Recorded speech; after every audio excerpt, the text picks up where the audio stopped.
무더위에 어떻게 잘 지내십니까? 이제 너무 덥기도 하고 또 그런 가운데 우리 신앙 영성도 또 보존되어지고 그리고 지켜지는 그런 삶이 되어지길 원합니다.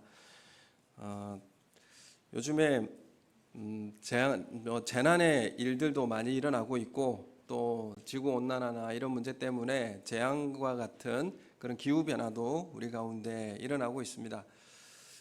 그래서 더욱더 우리는 이 마지막 때에 우리는 살아가고 있다라는 것을 더 몸으로 체험하고 있는 것 같습니다. 전쟁도 일어나고 있고 지진도 일어날 것을 예고하고 있습니다. 그래서 예측할 수 없는 그런 일들이 우리 가운데 계속 일어나고 있습니다. 우리가 계시록을 바라볼 때에 여러분들은 이제 계시록을 볼 때에 두려운 마음으로 계시록을 보십니까? 아니면 계시록이 우리에게 보내주신 사랑의 편지, 위로의 메시지로 여러분은 바라보고 계십니까? 두려워서 계시록을 피하고 싶은 그런 마음은 있는 것은 아닙니까? 우리가 재앙과 또 전쟁, 세상은 이 재앙으로 끝이 오지 않을 것이다라고 분명히 말씀하고 있습니다. 어떤 나라가 핵전쟁을 통해서 이 지구를 멸망시키자 그때 끝이 오리라, 그런 문제도 아니죠. 주님은 분명히 말씀하고 있습니다. 온 땅에 복음이 다 증거되어질 때 그때가 끝이다. 예수님께서는 하나님께서 그 끝을 정하고 계십니다. 그래서 이 세상의 끝은 세상의 사람들이 아니면 지구의 어떤 재앙과 같은 그런 것들이 지구를, 우리 삶을 멸망시키지 않는다라는 것을 분명히 하고 있고, 하나님께서 반드시 심판하실 것이고 끝은 예수님께서 그 심판의 주로 오실 때에 그 끝이 오리라라고 분명히 말씀하고 있습니다. 그래서 우리는 이 삶을 살아갈 때에 재앙과 또 많은 환난과 또 어려움들이 우리 가운데 계속 주어지는 이 상황 가운데서 우리는 믿음 지키고 어떻게 살아야 할 것인가, 이것이 우리에게 놓여져 있는 그런 과제입니다. 그래서 그 내용들을 오늘 계시록은 우리에게 말씀하고 있습니다. 이것 함부로 보면 안 되는 그런 말씀이 아니고 우리에게 위로의 말씀이고, 이러한 때에 어떠한 믿음을 가지고 살아야 할지를 우리에게 가르쳐 주시는 그런 예수님의 사랑의 편지라, 이렇게 말씀드릴 수 있습니다. 오늘 이 계시록을 여러분 말씀이 대하면서 주님의 위로를 받는 우리 성도님들 되시길 원합니다. 그리고 이때 하나님의 말씀 우리 가운데 들려짐으로 다시 사명 현장으로 나아갈 수 있는 우리 삶이 되시기를 예수님의 이름으로 축원합니다. 우리가 한번 살펴볼 것은, 우리가 오늘 10장을 읽었는데 재앙이 이제 이루어지는 장수가 어디서부터 시작되냐면 4장부터 16장까지가 쏟아지는 재앙들이 이루어집니다. 그래서 3분의 1이 죽고 이런 일들이 일어나는데, 그래서 4장부터 16장까지가 어떤 재앙이 나오느냐 하면 7인을 떼니까, 하나씩 떼니까 재앙이 쏟아지고, 또 나팔을 부니까 7나팔을 부니까 하나 불 때마다 재앙이 쏟아지고, 이런 재앙들이 7대접재앙, 이런 것들이 순차적으로 계속 연결되어서 나오게 됩니다. 그래서 무서운 하나님의 진노가 이 땅 가운데 쏟아지게 되는데, 이것은 왜 그렇습니까? 우리의 죄의 문제 때문에 이 죄로 인하여서 하나님의 진노가 우리 가운데 쏟아지는 것이죠. 그리고 6장에서 8장은 부분적으로 6장에서 8장을 보면 7인을 떼는, 그러니까 두루마리를 이렇게 말아서 그걸 봉인할 때에 로마 그 병사들이나 그 장군들이 이 서신을 전할 때에 이렇게 녹여가지고 거기에 인장을 찍어서 봉인하지 않습니까? 그것을 인이라고 합니다. 그 인을 하나 떼면 그것을 말씀을 읽고 선포할 수 있게 되는 것이죠. 그래서 누가 이 두루마리를, 인을 뗄 것인가? 그래서 누가 이 심판을 수행하게 할 것인가? 이거에 대해서 궁금해서 물어본 것이죠. 사도 요한도. 그래서 이 하나님의 심판이 7인, 그리고 나팔, 그리고 대접재앙과 같은 무서운 진노가 쏟아지는데, 6장에서 8장까지가 뭐가 나오냐면 인을 떼시는 그 하나님의 심판, 하나님의 나팔 심판이 이어져서 나오는 장면이 나옵니다. 그래서 6장, 7장, 8장은 인재앙, 나팔재앙으로 이어지는 그런 심판이 이루어져 가고 있는데, 7장, 그러니까 그 사이에 있는 7장은 심판의 내용이 나오지 않습니다. 그 사이에는 다른 내용이 끼워져 있어요. 왜 그러냐 하면 왜 심판을 계속 진행하고 있다가 7장에는 다른 이야기를 하고 있습니다. 왜 그러냐면 6장 마지막 구절에 보면 6장 17절에 이렇게 말씀하고 있습니다. 그들의 진노의 큰 날이 이르렀으니 누가 능히 서리요? 이렇게 질문을 하죠. 이러한 진노, 하나님의 심판이 쏟아지고 있는데 누가 그 하나님 앞에 설 수 있을 것인가? 누가 의롭게 하나님 앞에 설 자가 누가 있는가? 이렇게 질문을 하고 있는 것입니다. 그런데 이 질문에 대한 답을 7장이 하고 있는 것입니다. 이런 진노의 재앙이 이루어지고 있을, 심판이 이루어지고 있을 때에 누가 이 진노를 피할 수 있느냐, 이런 질문을 하고 있는 거죠. 그래서 7장에는 그 질문에 대해서 답을 하고 있습니다. 7장 3절 4절 말씀을 우리 함께 읽겠습니다. 시작. 이르되 우리가 우리 하나님의 종들의 이마에 인치기까지 땅이나 바다나 나무들을 해하지 말라 하더라. 내가 인침을 받은 자의 수를 들으니 이스라엘 자손의 각 지파 중에서 인침을 받은 자들이 14만 4천이니 아멘. 여기서 우리가 잘 아는 14만 4천의 내용이 나옵니다. 그러니까 누가 이 진노의 심판 가운데서 누가 하나님 앞에 살 수 있을 것인가, 이 말입니다. 그때에 뭐라고 말씀하시냐면 이 질문의 대답을 7장이 하고 있는 것이죠.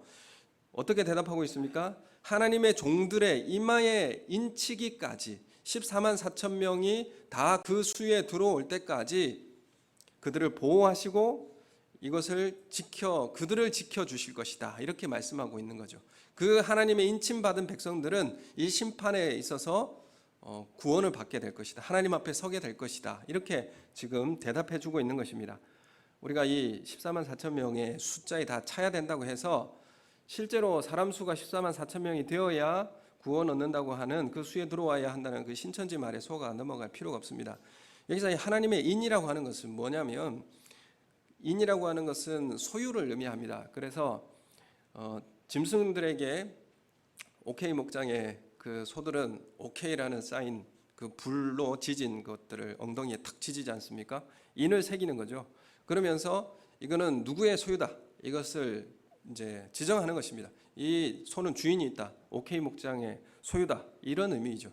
그래서 인을 이마에 인치기까지 그 하나님의 정확한 숫자, 그러니까 하나님께서는 계획하신 숫자가 있습니다. 그 숫자에 그 의미적 숫자가 14만 4천이고 이게 실제로 14만 4천 명, 우리나라 인구만 해도 14만 4천 훌쩍 넘지 않습니까? 그럼 전 세계의 전 인류의 인구를 다 더하면 얼마가 되죠? 14만 4천 명이 말이 안 되는 겁니다. 그래서 이것은 그 문자대로 그렇게 해석할 문제가 아니라 이 인침받은 사람들, 하나님의 백성들이 예정된 하나님의 백성들을 다 구원하고 보호하기까지, 다 구원할 때까지 그들은 지켜지게 될 것이고 보호받게 될 것이고 그들은 하나님 앞에 서게 될 것이다, 이렇게 말씀하고 있는 것입니다. 그래서 이러한 재앙이 이루어지고 있을 때 누가 서리요? 하나님의 백성, 하나님의 인침받은 그 백성이 하나님 앞에 서게 될 것이다, 이 말씀을 하고 있는 것입니다. 우리 어떻게 인침을 받았습니까? 예수 그리스도 주로 고백함으로 성령 하나님 우리 가운데 내주하셔서, 성령 하나님 우리 가운데 내주하시니 우리에게 도장을 찍은 것 같습니까? 성령 하나님 우리 가운데 내주하시니까 내가 하나님의 것이라고 하는 증명이 되는 것이죠. 인친 것입니다. 성령이 우리 가운데 임하심으로 우리가 인쳐진 것이죠. 그래서 우리는 하나님의 백성이 되는 것입니다. 이렇게 이마에 인침을 받은 자의 숫자, 그 숫자들을 하나님께서 부르실 것이고 그들은 이 진노 중에서 하나님 앞에 서게 될 것, 심판을 피하고 보호받고 하나님 앞에 서게 될 것이다, 이렇게 말씀하고 있습니다. 그래서 이마에 인을 받는다, 이 말이 또 비슷한 말이 또 있죠. 무슨 말이 있습니까? 666표를 이마에 받는 자는 하나님의 구원에 이르지 못할 것이다, 이 내용이 계시록에 나오잖아요. 그 이마에 666의 표를 받는 사람, 인을 받는 사람, 이 사람은 누군가요? 사탄의 하수인이 되는 것이죠. 이런 의미입니다. 이게 어떤 바코드, 예전엔 바코드, 지금은 베리치 박으면 안 된다, 이렇게 이야기하는데 이건 그렇게 해석할 문제가 아니고 이 땅에 사탄도 메시아 척하면서 그들의 백성을 부르고 있는 거예요. 우리도 지금 하나님의 백성을 부르고 하나님께서 모으고 계시는데 사탄도 사탄의 하수인들을 그들의 통치 가운데로 끌어들이려고 하는, 그래서 하나님 그 사탄의 인침받은 사람들이 바로 666이죠. 666의 뜻은 무엇입니까? 그것은 7이 완전수인데 7이 3개가 있으면 하나님이에요. 완전하신 하나님 세 분이 삼위일체 하나님으로 존재하신다. 그런데 7에서 하나 모자라죠. 7에 하나 모자란 게 6인데 그게 3개가 있어요.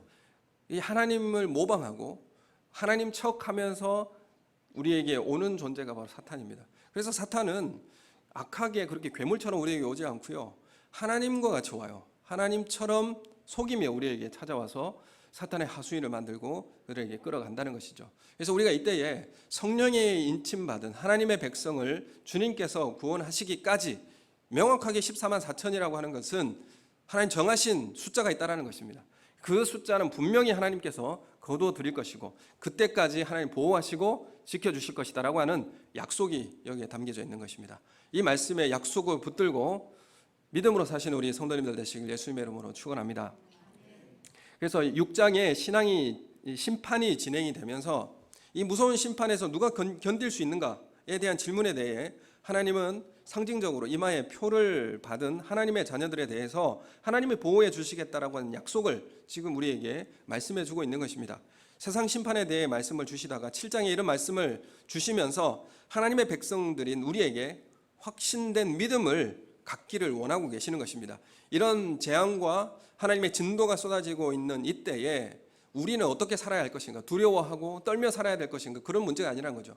하나님께서 분명히 인친 하나님의 백성들이 있고 그들은 분명히 하나님의 보호를 받게 될 것이고 그리고 그들이 하나님 앞에 서게 될 것이다 라고 하는 것을 분명히 우리에게 약속해 주시기 때문에 이 말씀을 듣는 성도들은 위로를 받게 되고 그리고 이 말씀을 듣는 성도들은 거기에 사랑의 주님의 음성을 듣게 되는 것입니다.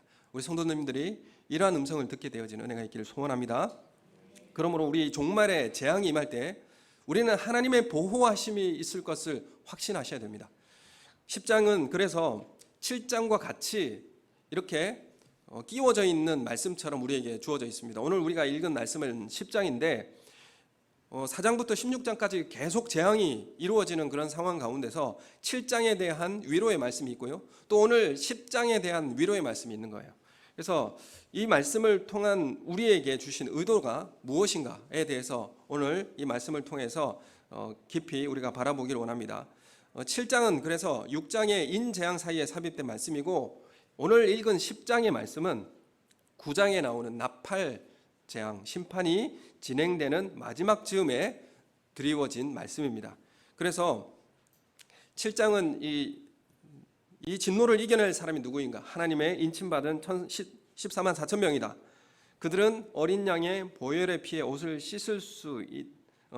씻은 셀 수 없는 큰 무리들이다라고 이렇게 말씀하고 있고 이들은 어떻게 보호하실 것인가에 대해서 7장 15절 16절 말씀을 우리 함께 한번 읽어보겠습니다. 7장 15절 16절 시작. 그러므로 그들이 하나님의 보좌 앞에 있고 또 그의 성전에서 밤낮 하나님을 섬기매 보좌에 앉으신 이가 그들 위에 장막을 치리니 그들이 다시는 줄이지도 아니하며 목마르지도 아니하고 해나 아무 뜨거운 기운에 상하지도 아니하리니. 아멘. 주님이 어떻게 지금 약속해 주십니까? 그들의 모든 눈물을 씻어 주실 것이고 그리고 그들의 목자가 되어 줄 것이고 생명수 샘으로 인도하시는 이런 엄청난 위로의 메시지가 기록된 곳이 바로 7장입니다. 그래서 이러한 재난과 재앙 가운데 고통과 또 흑암에 휩싸인 이 세상을 살아가는 우리의 삶에 주님은 우리에게 담비와 같은 약속을 해주시고 우리를 보호해 주시겠다라고 분명히 우리에게 선언해 주고 있습니다. 그래서 14만 4천 명 그 하나님의 무리에 인침받은 이 하나님의 백성이 바로 진정한 승리자라 이렇게 증언하고 있습니다. 이 구원받은 하나님의 백성들에게 특징이 있는데 그것은 환난을 이겨낸 자라 이렇게 말하고 있습니다. 오늘 우리가 이 땅에서 살아가는 교회 생활을 하고 또 우리의 삶에서 말씀을 듣고 살아갈 때에 우리는 이 땅에서 어떤 모습으로 살아가야 할 것인가? 극심한 영적 전투를 벌이게 되는 지상 교회는 그런 전투하는 교회로 그렇게 계시록에 그려지고 있습니다. 그래서 사탄이 교회를 해하려고 하고 그리고 그 성도들을 빼앗으려고 하고 죽이려고 하는 이런 위협들 가운데서 전투하는 교회로 표현되고 있는데 그들 가운데 이 영적 전투를 이겨내고 승리한 사람, 이 사람들은 하나님의 백성, 환난을 이겨낸 자들이다 이렇게 표현하고 있습니다. 그래서 우리가 주님 우리를 전쟁하는, 그리고 치열한 전투에서 승리한 백성으로 우리를 부르고 계시다는 것입니다. 오늘 이 땅에서 살아갈 때에 두려움에 휩싸이지 마시고, 또한 하나님의 말씀으로 그 모든 영적 전쟁에 승리할 수 있는 우리 성도님들 되시기를 예수님의 이름으로 축원합니다. 그래서 우리가 이 교회, 이 땅에서 살아가는 신앙생활이라고 하는 것이 영적 전쟁 중이라는 사실을 인식하시고 방심하면 안 된다는 것을 우리에게 말씀하고 있습니다. 그래서 전쟁 중에 있는 지상교회 성도들이 어떻게 해야 되는가, 이런 문제들을 다루고 있는 것들이 계시록의 내용입니다. 그래서 계시록은 어떤 신학자들이 읽어야 될 책이 아니고요, 목사들만 읽어야 될 책도 아닙니다. 우리 성도들이 이 마지막 때에 어떠한 마음으로, 어떠한 약속을 믿음으로 살아내야 하는가, 이런 것들을 분명히 우리에게 알려주고 있는 것입니다. 그래서 7장에 사도 요한이 하나님 앞에 서서 그 위로와 하나님의 은혜를 경험하고 난 다음에 이제 10장에서는 그 심판이 선언되고 있는 상황 가운데서도 10장 11절에 이렇게 말씀합니다. 10장 11절 말씀 우리 함께 읽겠습니다. 시작. 그가 내게 말하기를 내가 많은 백성과 나라와 방언과 임금에게 다시 예언하여야 하리라 하더라. 아멘. 다시 사도 요한을 모든 나라, 백성, 방언과 임금에게 다시 예언해야 하리라. 너 다시 내려가서 하나님 말씀 전해라. 이렇게 사명을 지금 주는 장면을 지금 우리는 10장에 보게 되는 것입니다. 지금 사도 요한은 하늘의 천상의 예배를 경험하고 있고, 그 하나님의 영광을 목도하면서 그 하나님의 위로를 지금 받았습니다. 그리고 나서 하나님께서 뭐라고 말씀하시냐면, 은혜의 감격을 경험하고 구원의 감격과 위로를 받은 이 사도 요한에게 뭐라고 말씀하시냐면, 거기에 머물 것이 아니라 사명을 다시 회복하고 다시 한 번 더 세상으로 나아가라, 세상으로 다시 가라, 이렇게 지금 주님이 우리에게 말씀하고 있는 것입니다. 그래서 언제 지금 사도 요한은 그 하늘의 그 천상의 교회에 불려 올려져 있는가 하면 4장에 보면 나타나고 있습니다. 4장 1절 말씀을 우리 같이 함께 읽겠습니다. 시작. 이 일 후에 내가 보니 하늘에 열린 문이 있는데 내가 들은 바 처음에 내게 말하던 나팔 소리 같은 그 음성이 이르되 이리로 올라오라. 이 후에 마땅히 일어날 일들을 내게 보이리라 하시더라. 아멘. 여기서부터 이제 재앙의 어떤 예언이 시작되는 것입니다. 이 일 후에라고 하는 것이 어떠한 하나님 앞에 사도 요한이 통곡과 아픔 가지고 하나님 앞에 기도했습니다. 그럴 때 주님이 이렇게 말씀하시죠. 이리로 올라와라. 하늘에 있는 하늘의 천상의 교회를 보여주십니다. 그리고 하늘의 그 보좌와 영광을 보여주십니다. 그래서 이리로 올라오라, 이렇게 하면서 그 은혜와 그 감격을, 영광을 목도하고 경험하게 되는 것이죠. 당시에 사도 요한이 왜 이런 고통과 아픔 가운데 하늘로 들림을 이제 올라가게 되었는가 하면, 그 당시 초대교회 성도들이 이제 사도 요한이 사역하고 있는 그때에 예수 믿는다는 이유로 일터에서도 쫓겨나고 또 재산이 몰수당하고 심지어 콜로세움에서 사자밥이 되어 죽어가는, 검투사에게 칼날에 죽임을 당하는 구경거리가 되어지는 그런 절망적인 상황이었습니다.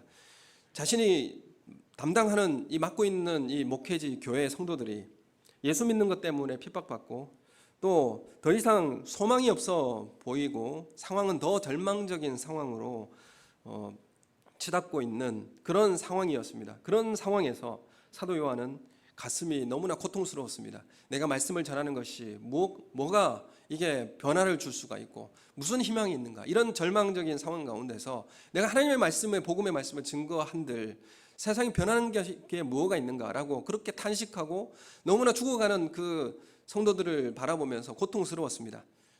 이 사도 요한은 사실 마지막까지 살아남아서 이 요한계시록을 기록한 주님의 제자이죠.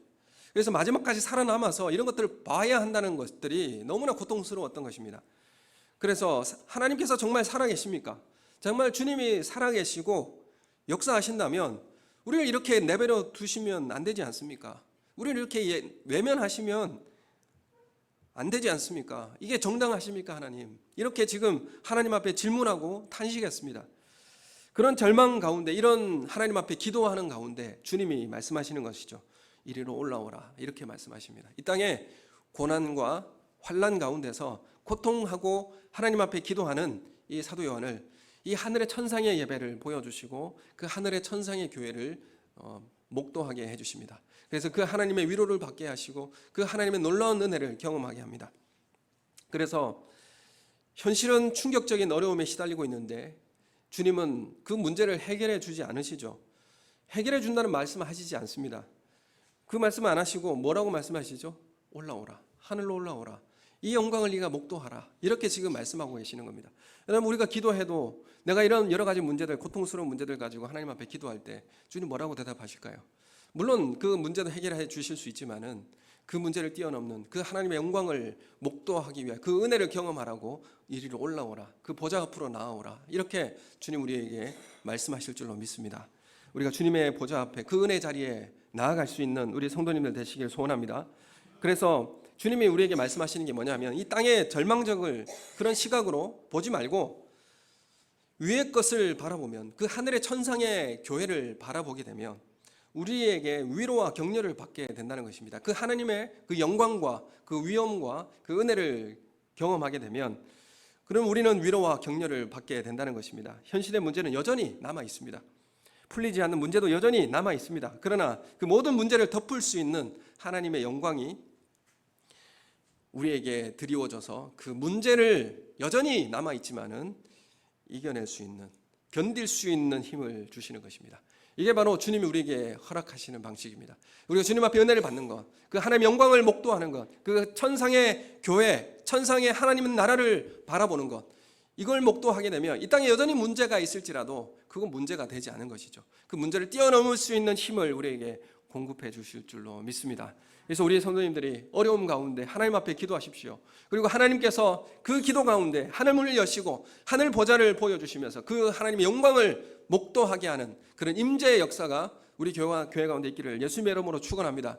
여러분, 우리 교회가 무슨 일을 열심히 하고 다른 것들을 많이 하고 이런 것들이 중요한 문제가 아니라 한 사람이 모이고 두 사람이 모인다고 할지라도 그곳에 하나님의 임재가 있어야 하고 그곳에 하나님의 영광을 목도할 수 있어야 우리 교회가 그 모든 문제를 헤쳐나가고 주님 말씀 앞에 이 환난과 재난 가운데서도 이겨낼 수 있는 힘이 거기에서 나온다는 것입니다. 우리가 어떤 문제의 방식만을 찾고 있습니까? 어떤 문제의 해결 방식만을 우리가 논의하고 있습니까? 먼저 올라가셔야 합니다. 주님의 보좌 앞으로 그 영광을 목도하기 위해서 우리가 주님의 은혜를 사모하며 주님 앞에 나아가시는 우리 성도님 되시기를 예수님의 이름으로 축원합니다. 야곱이 자신이 이제 집에서 도망쳐 나와서 외삼촌 집에 도망갈 때에 벗지 많아지고 아무것도 가진 것 없이 죽음을 그 두려움을 이제 겪으면서 광야를 지나갈 때에 그 한밤중에 돌베개를 베고 두려움 가운데 잠을 이루었는데 거기에서 하늘문이 열리지 않습니까? 그리고 사다리가 내려와서 이 땅과 하늘이 연결되어지는 것을 보게 합니다. 그리고 하나님의 음성을 듣게 하죠. 야곱이 거기서 위로를 받습니다. 이 땅이 척박하고 나는 죽을 줄 모르는 그 두려움과 또 고통 가운데 가고 있는데 거기에 잠을 들었는데 하나님 여기도 계시는구나. 그러면서 하나님을 목도하면서 하나님의 약속을 받고 야곱은 다시 서원하며 기도하게 되죠. 하나님, 다시 내가 주님 앞에 서겠습니다. 다시 주님 앞에 돌아오겠습니다. 이렇게 서약을 하지 않습니까? 그래서 우리에게도 이 삶의 두려움과 어려움을 이기는 것은 하늘의 영광을 목도하는 것이고 하나님의 은혜를 경험하는 것입니다. 주님은 그래서 우리에게 이리로 올라오라 이렇게 말씀하고 있습니다. 땅과 하늘은 분리되어 있지 않습니다. 사도 요한이 이 땅에 고통받는 성도들, 교회들이, 핍박받고 있는 교회들이 하늘의 이 교회를 보니까 연결되어 있는데 그들은 엄청난 기쁨과 영광으로 하나님을 노래하고 찬양하고 있어요.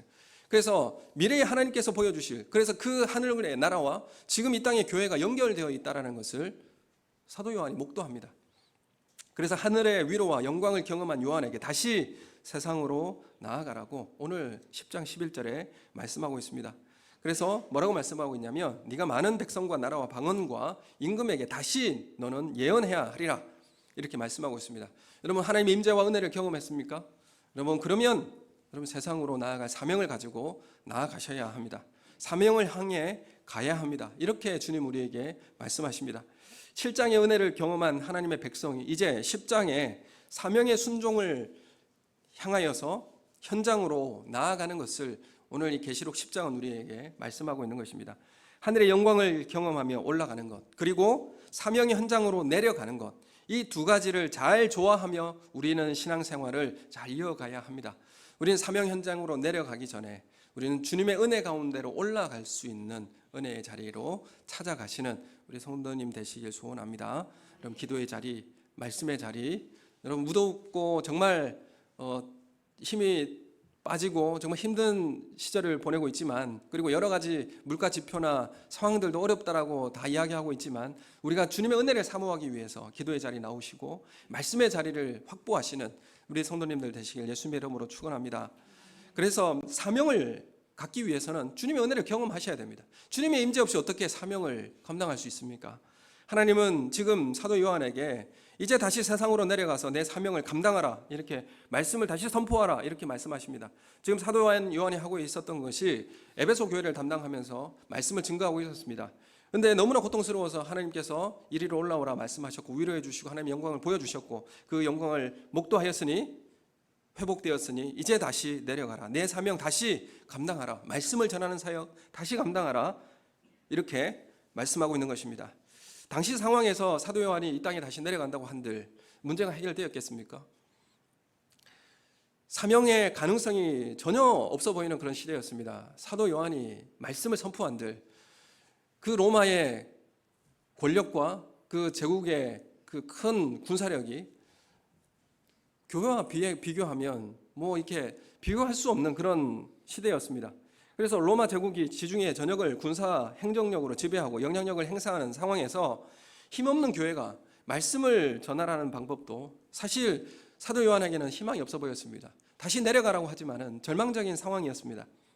하나님의 일과 사실 우리의 계획과 생각들은 충돌이 일어납니다. 사도 요한이 아니 문제도 여전히 있고 해결되지 않는 것인데 은혜를 받았다고 다시 사명을 감당하라고 내려가라고 하시니 이해가 안 되는 것이죠. 그래서 사도 요한의 생각도 잘 이해 안 되고, 하지만 하나님의 일, 하나님의 생각과 사실 우리의 생각은 이렇게 충돌이 일어날 때가 있습니다. 내가 생각하기에는 현장을 보면 전혀 일어나지 않을 것 같고 전혀 변화가 없는데 왜 날 다시 그 사명 현장으로 보내십니까? 왜 나는 거기에 가야 합니까? 그렇게 힘들고 어렵고 고통스러운데 왜 또 가야 됩니까?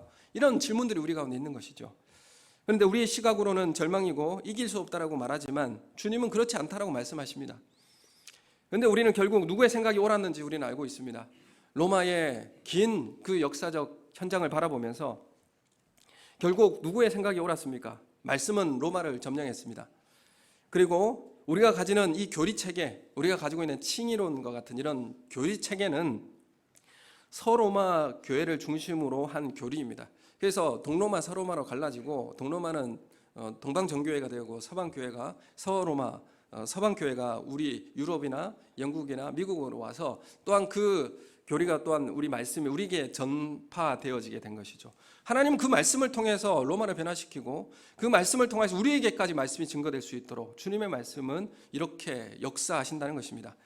로마의 중세 교회를 통해서 말씀이 필사되게 하고요. 그게 흑암의 시대고 뭐 중세 시대가 뭐 아무것도 할 수 없는 그런 흑암의 시대라고 생각하지만은 실제로 중세 교회를 통해서 말씀이 필사되고요. 말씀이 연구되어져 있고 그들을 통해서 말씀이 보존되었습니다. 그리고 말씀이 증거되어졌고요. 그래서 그 교리가 고스란히 우리에게도 전해지게 된 것입니다. 우리는 우리의 현실을 바라보면서 절망하고 낙심하고 있다면 우리는 하늘의 시선을 가지고 우리의 현장을 바라볼 수 있는 믿음의 눈이 필요하다는 것입니다. 하나님께서 가라고 하시면 하나님의 시선을 가지고 하나님의 눈을 가지고 우리는 이 땅을 사명의 현장을 바라보아야 할 필요가 있다는 것입니다. 그래서 하나님께서 우리에게 이 사명을 감당할 수 있는 방법을 또한 알려주십니다. 하늘의 시각을 가지고 이 땅에 보냄받은 사명받은 파송자로서 주님은 이렇게 이 일을 감당하기 위해서 9절의 말씀에서 우리에게 어떻게 사명을 감당할 수 있는지를 알려주고 있습니다. 10장 9절 말씀 우리 함께 읽겠습니다. 시작. 내가 천사의 손에서 천사가 이르되 갖다 먹어버리라. 내 배에는 쓰나 내 입에는 꿀같이 달리라 하거늘. 아멘. 지금 전쟁과 기근과 심판이 쏟아지는 시대에 우리는 이기기 위해서 이 사명을 우리는 이 땅 가운데서 감당하기 위해서 뭐라고 말씀하십니까? 말씀을 먹으라. 말씀을 먹으라고 말씀하고 있습니다. 하늘의 시선으로 사명을 순종하기 위해서는 어떻게 해야 됩니까? 말씀을 먹으셔야 합니다. 하늘의 시선을 보았다고 해서 하나님 은혜를 경험했다고 해서 사명을 다 수행할 수 있는 문제가 아니죠. 말씀으로부터 하나님의 말씀을 공급받고 또한 그 말씀을 먹어야 이 땅의 사명을 온전히 감당할 수 있는 능력이 주어진다는 사실을 분명히 말씀하고 있습니다. 우리 현장의 절망과 불확실성을 뚫고 나아가기 위해 우리는 말씀을 먹어야 합니다. 우리의 사역의 좌절과 절망은 어디서부터 옵니까? 말씀을 읽기는 하지만 말씀의 영향력 아래 지켜 행하지 않는 것에서 올 수 있다라고 말씀드릴 수 있습니다. 말씀을 많이 읽으면 뭐 하겠습니까? 거기에 말씀을 지켜 순종하지 않는데 그 말씀의 능력이 나타나겠습니까? 말씀을 많이 안다고 해서 중요한 문제가 아니라 그 말씀을 아는 만큼 행하고 순종하는 것이 우리에게 나타난 능력을 경험하는 길이라는 사실을 우리에게 말씀하고 있고, 그 능력을 경험할 때에 우리의 사명도 힘있게 감당할 수 있을 줄로 믿습니다. 말씀을 먹지 않으십니까? 시대를 이길 수 있는 힘도 사명도 감당할 수 없는 그런 능력도 요원해지는 그런 삶을 살아갈 수밖에 없습니다.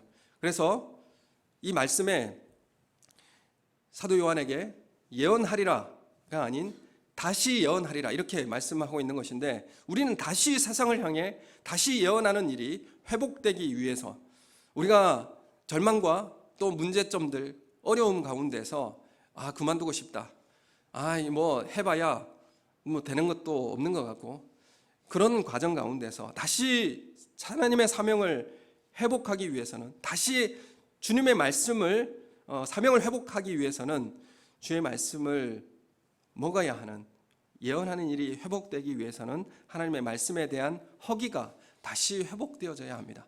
하나님의 말씀을 다시 찾고자 갈망하는 그 마음이 다시 우리 가운데 회복되어져야 합니다. 말씀이 내 속에 부어지지 않고는 우리가 다시 예언하는 이 사명과 은혜를 감당할 수가 없는 것입니다. 우리가 그래서 다시 말씀 앞으로 말씀을 먹으시고 또 말씀대로 살아갈 수 있는 순종의 길을 열어가는 우리 성도님들 되시길 소원합니다. 에스겔 3장 1절 말씀을 함께 읽겠습니다. 시작. 또 그가 내게 이르시되 인자야 너는 발견한 것을 먹으라. 너는 이 두루마리를 먹고 가서 이스라엘 족속에게 말하라 하시기로. 아멘. 여기 보면 두루마리를 먹고 그리고 가라 이렇게 말씀하시죠. 에스겔에게도 그 사명을 감당하기 위해서 이 두루마리 말씀을 먹고 그리고 가라 이렇게 말씀하고 있습니다. 그래서 말씀을 먹고 가서 말하라, 사명을 수행하라 이렇게 우리에게 당부하고 있습니다. 진노와 이 좌절과 고통이 우리 가운데 드리워지는 이런 상황 가운데 우리는 하나님 은혜를 목도해야 되는 것도 필요하지만 또한 이 땅의 사명을 감당하기 위해서 말씀을 먹으셔야 합니다. 말씀을 먹고 가서 사명을 수행해야 합니다. 그래서 내가 말씀을 먹고 그 말씀이 내 안에 꿀송이가 되어 달게 될 때에 우리의 사명을 향해 나아갈 수 있는 능력이 나타나게 될 줄로 믿습니다. 여러분, 봉사하는 것도 중요합니다. 찬양하는 것도 중요하고 또 말씀을 전하는 것도 중요합니다. 그런데 그런 것들보다 먼저 말씀을 먹을 수 있어야 합니다. 말씀을 먹지 않고 어떻게 우리 사명을 감당할 수 있겠습니까? 먹는 것이 먼저입니다. 먹고 그 말씀이 내 안에서 꿀송이처럼 달 때 사명을 가지고 갈 수 있는 능력이 거기에서 나타나게 되는 것입니다. 내가 먼저 말씀의 영향력을 받으시는 우리 성도님 되시길 바랍니다. 매주 말씀을 듣고 한 가지만이라도 실천하십시오. 여러분, 설교를 듣고 말씀을 들었으면 한 가지라도 거기에 대해서 실천을 하시고 순종하십시오. 또한 우리가 소그룹을 모임을 할 때에 말씀 먹으셔야죠. 서로 같이 나누시고 거기에서 하나님을 만난 경험, 그 말씀 가운데 내가 개인적으로 적용하여서 이 말씀이 나에게 사무쳐 오는 그 말씀을 고백하시고 그대로 살아가겠다라고 결단하시고 그 말씀을 먹으셔야 됩니다. 먹고 소화해내야죠. 삶을 통해서 지켜내셔야죠. 여러분, 그럴 때의 능력이 나타납니다. 여러분, 우리가 교회에 와서 말씀을 듣고 그냥 먹고만 갑니까? 그것이 실제로 우리 삶에 소화될 수 있도록 한 가지씩 실천하셔야죠. 오늘 말씀을 받으셨으면 그 말씀을 실천하는 자리로 나아가시기를 소원합니다. 그래서 말씀에 대해 내 정직한 고백과 삶의 결단으로 한 주를 실천하면서 살아보십시오. 얼마나 큰 은혜가, 큰 힘이 부어질지 여러분 기대하시고 말씀 앞에 나아가시기를 소원합니다. 여러분, 해로울지라도 순종해 보십시오. 하나님의 능력을 경험하게 될 것입니다. 그럴 때 말씀이 그렇게 꿀송이 같이 달게 우리에게 다가오게 되는 것입니다. 9절의 말씀을 보니까 먹으니까 배에서 썼다고 말씀하고 있습니다. 입에는 정말 꿀송이처럼 단데 배에 들어가니까 쓰다는 말씀입니다. 왜 그렇죠? 하나님의 말씀을 듣고 승리하고 지금 이 자리에 들을 때는 정말 말씀을 듣고 사명자로 파송받으면 많은 재앙과 고통 가운데서 능히 이겨낼 것 같고, 내가 14만 4천의 그 백성 가운데 인침받은 자로 하나님의 보호받고 생명수 가운데 인도받는 그런 백성처럼 느껴지고 그렇게 있는데 용기가 속는 것 같은데, 그러나 들려진 말씀을 삶에 가서 실제로 한번 실천해 보십시오. 적용하는 것은 다른 이야기입니다. 아침에 여러분 말씀 새벽을 깨우고 말씀을 읽어보려고 해보십시오. 쓰죠. 얼마나 씁니까? 또 이 무대 위 가운데 기도해 보려고 무릎을 한번 꿇어보십시오. 얼마나 고단한 자리가 됩니까? 바쁜 일상 가운데서 우리가 이 말씀에 순종한다는 것은 정말 어려운 일입니다. 그러나 그 말씀 그대로 살아내는 것이 우리에게 소화가 안 되고 고통스러울 수 있습니다. 그 말씀을 내가 내 삶에 적용하려고 하니까 고통스러울 수 있어요. 소화가 안 돼요. 힘들죠. 어떻게 이걸 다 해내야 됩니까? 주님 말씀인데 내가 어떻게 이걸 해낼 수 있습니까? 여러분, 우리에게 이것을 소화해낼 때 고통스러울 수 있습니다. 나에게 힘을 주시는 단 말씀이시지만 순종하려고 하면 쓰디쓴 고난이 뒤따를 수 있다는 것입니다. 그런데 내 배가 쓰라린 이 쓰리는 사망을 경험하면 여기에서 놀라운 주변 사람들이 생명을 경험하게 됩니다. 그럼 내가 말씀에 순종해서 내가 내 속이 쓰려야 생명이 살아나는 역사가 일어나요. 내가 쓰려고 하지 않으면, 나는 좀 편안하려고 하면 주위 사람 다 죽이는 일이 일어나게 돼요. 이상하지 않습니까? 내 삶 속에서 말씀이 배에서는 쓰지만 그것을 우리 삶 속에서 구현해 내려는 삶을 살 때에 사명이 다시 회복되어지고 많은 생명들이 돌아오는 놀라운 역사가 일어나는 것입니다. 내 삶 속에서 죽음과 희생과 양보가 경험되어지는 그 순간에 우리 주변에 있는 사람들이 생명을 경험하게 될 줄로 믿습니다. 그래서 우리는 그 생명수 가운데 부름받은 하나님의 백성, 하나님의 백성다운 삶을 이 땅에서 그 죄악된 거짓 선지자의 그런 사탄의 소리에 그렇게 귀 기울이지 않고 하나님의 음성에 귀를 기울이고 성령의 열매, 그리고 이 땅에 그 수많은 열매를 맺혀드리는 하나님의 백성으로 살아가게 되는 것입니다. 그래서 11절 말씀에 보면, 11절 말씀에 우리 함께 읽겠습니다. 그가 내게 본 다시 예언하여야 하리라. 아멘. 이제 달려가야 할 길을 말씀을 통해서 다시 힘을 얻고 예언해야 하는 힘을 소유하고 다시 내려가야 하는 사명을 사도 요한이 받게 되는 것입니다. 힘을 잃고 하나님 앞에 나와 통곡할 수밖에 없는 그런 사도 요한이 이제 하나님 앞에 말씀을 받고 다시 세상으로 나아가는 담력을 얻게 되었습니다. 앞으로 우리가 가서 영원히 누릴 그곳을 바라보며 이 땅의 사명을 감당하시는 주님의 요청에 우리가 순종으로 나아가는 우리 삶이 되길 원합니다. 여러분, 말씀을 먹으십시오. 말씀을 먹으시고 이 땅에서 철저히 순종하시기를 결단하십시오. 그때 우리의 사명은 실천될 수 있습니다. 우리 제자반을 끝내신 분들도 있고 또 지금 제자반을 하시는 분도 있고 방학 기간입니다. 여러분, 제자반을 하고 어떤 성경 공부를 시작할 때 말씀을 보죠. 근데 정말 살 수 있을 것 같고 할 수 있을 것 같아요. 그런데 이 과정이 끝나고 나면 또 말씀과 멀어지고 또 말씀과 순종하는 길도 그렇게 요원해지는 삶을 살 때에 우리는 사명의 길을 온전히 감당할 수 없게 됩니다. 직분을 우리가 받았지만 말씀을 먹지 못하면 사명을 감당하는 사람 온전히 감당할 수 없습니다. 여러분, 사명을 받았는데, 하나님의 직분을 받았는데 그 사명 받은 사람이 이상해진다. 자세히 들여다보시면 말씀을 먹는 것에서 떠난 사람이라는 것을 우리가 확인할 수 있습니다. 말씀을 통해서 말씀을 공급받으시고 마지막 때에 우리가 어려운 시대를 살아가는 우리에게 계시록이 뭐라고 말씀하고 있는가, 이것은 두려운 말씀도 아니고 우리에게 이것을 두려운 마음으로 읽어내라는 것도 아닙니다. 죄 가운데 고통 가운데 이것을 나에게 없어지길 바라면서 그렇게 읽을 문제도 아니죠. 이것은 우리를 보호하시고 또 우리가 이 땅에서 어떻게 보호받고 하나님의 사명을 가지고 행해야 할지를 우리에게 위로하시고 당부하시며 용기를 주시는 말씀이라는 사실을 믿음으로 고백하시길 소원합니다.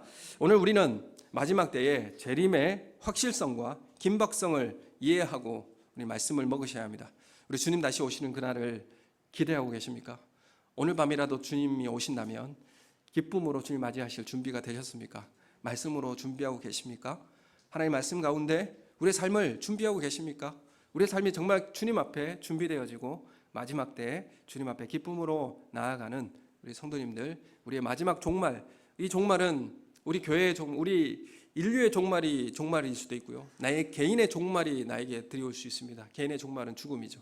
내 종말을 대비하며 주님 앞에 설 때를 준비하시고 사명으로 나아가시는 말씀을 먹고 순종하는 우리의 삶이 되시길 예수님의 이름으로 축원합니다. 우리 함께 기도하겠습니다.